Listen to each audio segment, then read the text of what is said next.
Your Graces, I have to tell you in all seriousness that this land of ours is in the shit. Deep fucking shit. Don't you agree? I might not have put it as eloquently as you, Hanush, but I've been driven out of my own castle, so I'm hardly going to disagree. Indeed. But Birkstein is yours for as long as you need it. There's room enough for your men and you here at Rattay, and I'm sure my ward won't have any objection to me lending you his castle. I'd be honored. Perkstein is at your disposal as long as you wish, Your Grace. Just as well you have another castle at the other end of town, eh? At any rate, I'm beholden to you, Sir Hans, and to you, Sir Hanush. I don't like to speak ill of your people, Sir Radzik, but, well, there's no love lost between the townsfolk and the refugees. There's been talk of criminality. No, they'll have to get used to it until the situation's resolved. But when will it be resolved? And what on God's earth is this war even about? I won't lie, sir. I don't understand it. You aren't alone, Father. I believe Sigismund's original intention was to persuade Wenceslas to accept the imperial crown and to leave the rule of Bohemia to him. Who could blame him?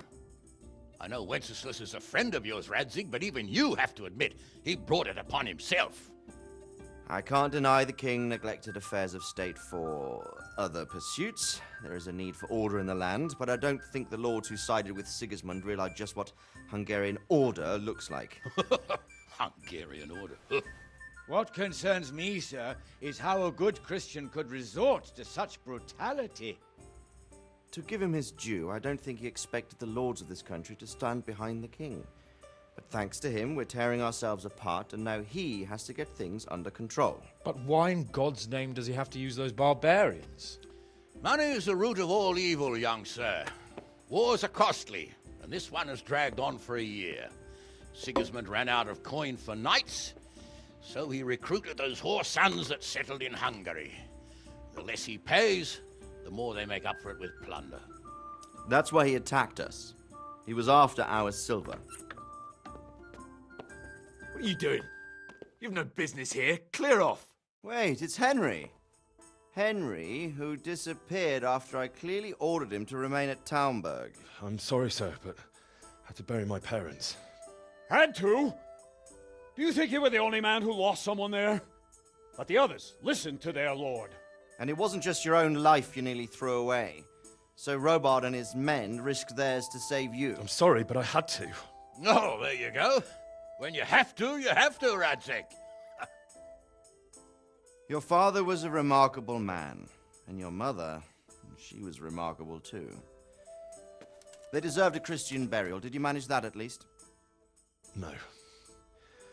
I was attacked by thieves. I wouldn't be here now if it wasn't for that girl. Girl? The miller's daughter, Teresa. The miller's daughter saved you from the footpads? Well, there's a tale to tell your children. I owe her my life. She distracted them and then brought me to Rattay. But without Sir Robard, we'd both be dead. Oh, that's what I call a good woman. Hang on to that one, lad.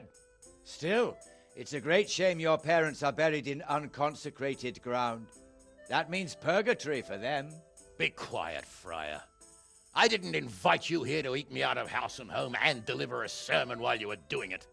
If you're so concerned, Father, maybe you should save the innocent souls of these fine Christians yourself. Go to Skalitz and consecrate their graves. I assure you, if you're killed by bandits, your soul will soar straight to heaven, as long as someone buries you in consecrated ground first. If there's anything left to bury, that plump carcass of yours would be quite a feast for the wolves and the crows. And one skeleton looks much like another, so how would we know which were your ordained bones or those of Sigismund's Tartars? Be that as it may, why have you come here? I must get your sword back. Sword? My sword hangs here at my side. No, the sword my father forged for you. One of those thieves stole it from me. They almost killed him and he already wants to go back. Takes after his father, I suppose. Lad, I've lost a castle, a village, silver mines, and a good half of my subjects. Why would I miss one sword? Because it's the last one my father forged, and I promised him I'd deliver it to you. I understand. I'd feel the same way. But prudence is the better part of valor, and a dead man keeps no promises. Aye. The woman had to save his fat from the fire, and now he wants revenge. What kind of fool are you, boy? He's no fool.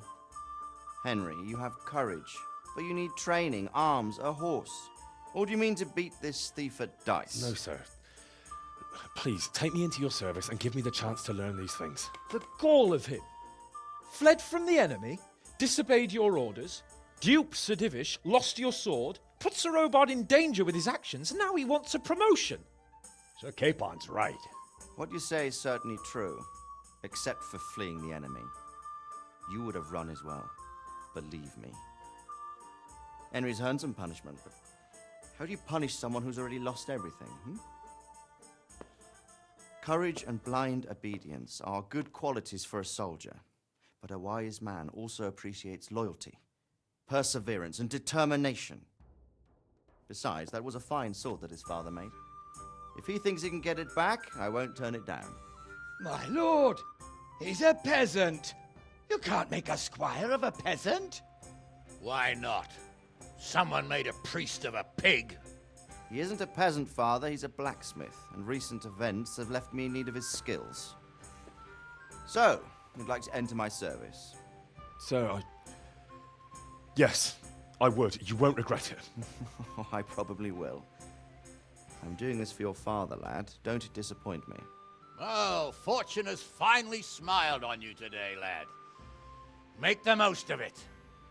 Now that I think about it, Sir Hanush, the boy needs training and experience, and you need spear carriers. That's true. The bailiff is always complaining about your people making trouble in the camp. Maybe one of their own among the guard might help. It might. In any event, it will prove valuable experience. But let's be clear, you're the one paying him. Captain Bernard, see to his training, and then send him to the bailiff. Yes, sir. And don't spare him. You can rely on it, sir. Don't forget, Henry. Don't disappoint me.